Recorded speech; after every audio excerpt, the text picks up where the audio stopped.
Hello, everyone. My name is Zack Salihy. I'm a third-year student majoring in aerospace engineering at the University of Michigan. And I'd like to thank CIE for making this whole internship happen. So today I'm going to talk about my experience at alliz, being an intern and being a web developer. So being an engineer, it was never my first choice. I never wanted to be an engineer growing up. I never knew what I wanted to do. Actually, math and science was one of my weakest points. I never excelled at it. But at some point in life, I realized that I wanted to make a change and my interest grew, and I eventually went to aerospace engineering. So when I learned about alliz, I realized a lot of students like me growing up, never had mentoring.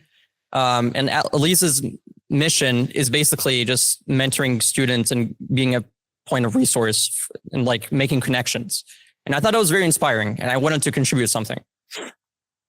So my entire experience interning at alliz has been a very fish out of the water experience. And what that means is it's basically everything feels like a learning curve. Everything is new.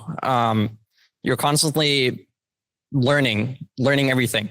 My very first task was basically just a very simple bug, just changing the color of a single line. That took me like almost 2 weeks, just because I never had that background in web development. It was difficult. All I knew was before that was like MATLAB or C++, but this was completely different.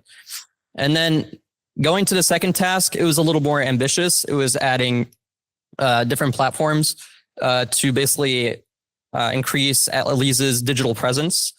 And then finally, my third task was something way more ambitious. It was implementing a chatbot. So in the case of the chatbot, basically we got the bit widget. This is kind of like the progress, how it kind of progressed over time. We wanted to basically create something that's more user-friendly. The website has a FAQ page. We wanted to build off of that to make students, have like an interactive experience. They can ask questions, they can get answers. They might want to know about upcoming events, it'll answer. Overall, it was very exciting. And here's a small demo that kind of shows how it works. Going forward, the plan is to eventually deploy the chatbot. And then after that, we want to make the UI more user-friendly. And after that, we want to eventually make it so that the chatbot can actually recommend mentors to students. Okay. So real world engineering lessons. Always start smaller than you think. You're always likely to overestimate your skill and ability to do something. The chances of you meeting a deadline can be quite difficult, oftentimes, especially if you're very ambitious. So always settle for less and see how much you can get done, and then gradually build that up. Third-party usage can set you back a lot. So don't rely on one thing and say that you're just gonna, you've got something that's already pre-built and you can just add on to that, because oftentimes when you have issues, you can't fix it because you don't know what that person did. So in my case, I just built something from scratch. Fixing bugs and errors. Coming from aerospace, it's a very different background. I never knew what development was like. I didn't know.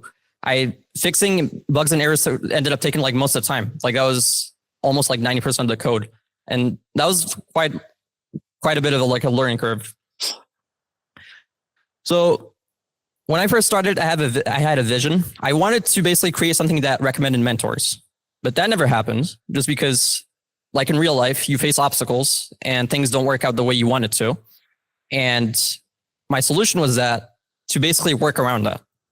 How? It was basically to create the FAQ bot, to settle less, not go overboard to something that you can't complete. And what that taught me was a very valuable lesson, just like being an engineer. I think being an engineer is not just, making things. I think it's like a mindset. You have to learn, you have to know how to learn, you have to know how to make solutions, how to think of solutions, how to plan, how to work around obstacles. And I would like to thank our supervisor, our tech lead, and my mentor who helped me a lot. Going forward, I'm going to be this fall, I'll be going back to the University of Michigan, where I'll be on a payload team through Blue Origin. And I really hope to implement all these skills that I've learned at least. Thank you.